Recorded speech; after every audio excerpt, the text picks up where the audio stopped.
Now, as I promised, we'll talk now more about David Bowie and his influence. Let's bring in Jack Stephen. He is director of Fortune Music. It's actually Fortress Music. Fortress Music. Yes. Do beg your pardon, Jack. Mind. Fortress Music, and worked as in the music industry as an executive in the Bowie era, and also Bowie's fashion sense we're going to talk about as well. It's influenced the era. And Lizzie Zeta, fashion stylist, is with. Welcome to you both. Apologies again, No Jack. problem. I mean, but perhaps first sum up how you felt this morning when you heard this news. I was just saying earlier that I actually felt that part of me had died. I mean, I have to say that's how much an influence he is, I think, to me and to thousands and millions of people around the world. And strangely, I'm surprised. I sort of lived through John Lennon's death, Elvis's death, and sadly, this one's affected me more than any other. I mean, it's a very strange thing because I think with him, he was probably the first complete artist where he was involved in every single area of his career, whether it's photography, fashion, whether it was film, whether it was poetry, whether it was live work where he was very theatrical. I mean, his vocal influence, a lot of people don't know this, came from Anthony Newley, who of course was a musical artist. So I find it very, very sad today. People today talking about how he reinvented himself, how he went with the times, but he led the times in so many aspects through the 70s, 80s, 90s. He wasn't frightened of change, and so to him every album was a different persona, and so he loved doing that. So at one point he had Ziggy Stardust, next point he had Ed Insane. And he wasn't frightened of plagiarism either. I mean, he used, for example, the Hunky Dory photograph on the album was actually based on Marlene Dietrich, and so he wasn't frightened where he did, where he used his influence from. I mean, he was hugely influential with me because I was A&R at RCA when he was sort of to the tail end of that. And I signed a band there called the Eurythmics, which I was having terrible problems with. I mean, really, well, nobody liked them at the label. I mean, promotion didn't like them, press didn't like them. I mean, nobody did. My boss didn't really like them. He kept telling me that they were weird. And there was an artist liaison guy there called Tony McGrogan who sort of came up to my office, grabbed me and said, look, Bowie wants to meet up with you. Bring the tapes. So I always remember this, I brought The Walk and Love is a Stranger. And I sat with him and I played them to him and he thought they were absolutely fantastic. And then, and then I mean, his words to me were very much, if you believe in it, fight for it. Because I have. I mean, that's what he said to me. And so I did, and it became hugely successful. And when the album went top 5, I got a telegram from him saying, thank God there's finally an A&R man with ears at RCA. Shame I've gone to EMI. Fine. We'll talk about him as a man, because actually showing that he was funny. He was very funny, yeah. Lizzie, the influence on your side of your profession, I mean, incredible what he did and how his look evolved, and not just the fashion, the makeup, the hair, and the influence that, well, I guess it was all down to him, was it? Or did he have a team of designers? No, he didn't. I mean, no doubt he took ideas from various people, as Jack has said. But what I love about him is that he was such a true creative. He was a real innovator, and he didn't give a damn. He was a true original, and he changed all the time his different looks throughout the ages. Just when you think, oh, well, we've got a grip on that, he'd completely change again and do something totally different. He would completely pare it down, cut it back, make it black and white. So, yeah, he was an amazing guy. And for so long through the career, gender neutral. Yes, he was. Initially, he was gender neutral. He was one of the first men, aside from Mick Jagger, to wear a dress. That was early on. That caused complete controversy at the time. Now we're just like, oh, well, guys in a dress is not, but at the time it was very groundbreaking. It was very, very brave of him to do so. Then he went on to his androgynous stage and Ziggy Stardust and all the stuff that we know so well.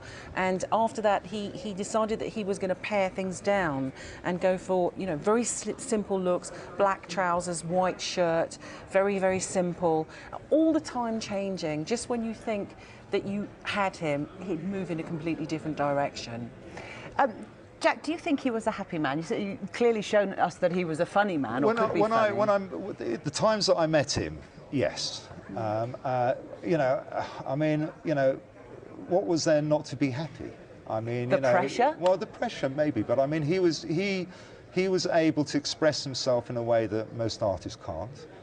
One of the most beautiful wives in the world. I mean, it's just sort of, I mean, what do you know? What's not to like? What's not to like? And also, he had such a grasp on technology, even when he got ill. I mean, I heard that he was having heart trouble and stuff.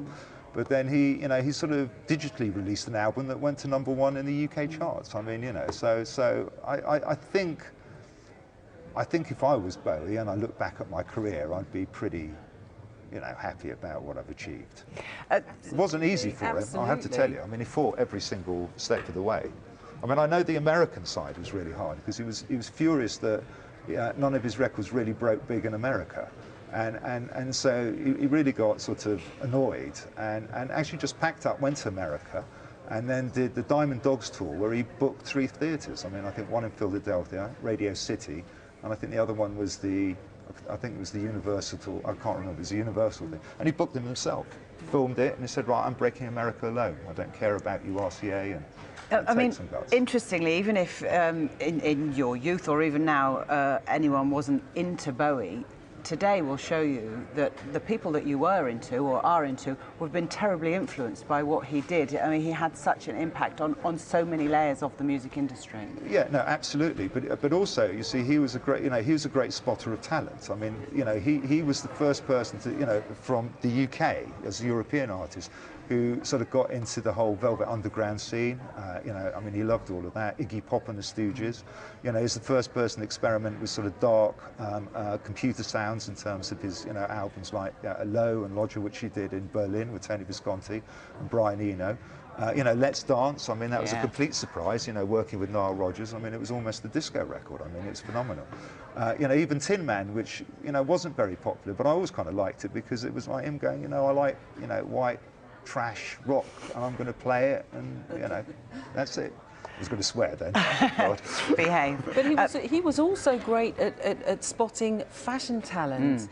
He picked up on a young designer called Yamamoto, who then went on to design those really outlandish costumes for stage, very theatrical, very strong. And he also later picked up on Alexandra McQueen, who designed him a frock coat. This was before Alexandra McQueen was really huge. And he designed this frock coat for him, complete with cigarette burns everywhere, that was incredibly iconic. So I think he was a highly intelligent, erudite man, and he was a visionary who could pick up all these influences before they started hitting the mainstream, and he was always true to himself. And all of those things live on in the exhibition that there is of his clothes, which is now touring the world, and has been hugely successful. Do you have a favourite look, a favourite time of David Bowie? Oh, that's so hard. I mean, I really quite fancied him when he was doing the soul boy look, and it was all suits and slick back dark hair. He looked gorgeous then, but it's got to be Ziggy Stardust. That's the most iconic, with a really outlandish makeup. And every time a woman applies a glittery eyeshadow, every time the influence is right there, that's David Bowie. Yeah, and this is really hard. Maybe you can't answer it, but do you have a favourite song? It's impossible. We were talking earlier. The one song that I was probably the most impressed with, which was really obscure, was that he went live on a Bing Crosby show in America and did Little Drummer Boy. Yes. And to this day, I mean, the courage of the man to do that, because Bing Crosby is regarded as one of the most purest singers in the world. And I think just for the fact that he had the courage to do that, I think that's one of my favourite tunes of his.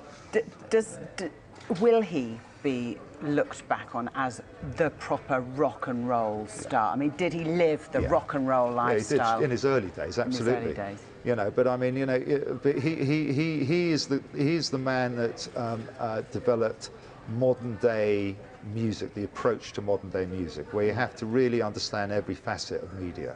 I mean, he was very much like that. And, but he was a very funny man. He used to make me laugh.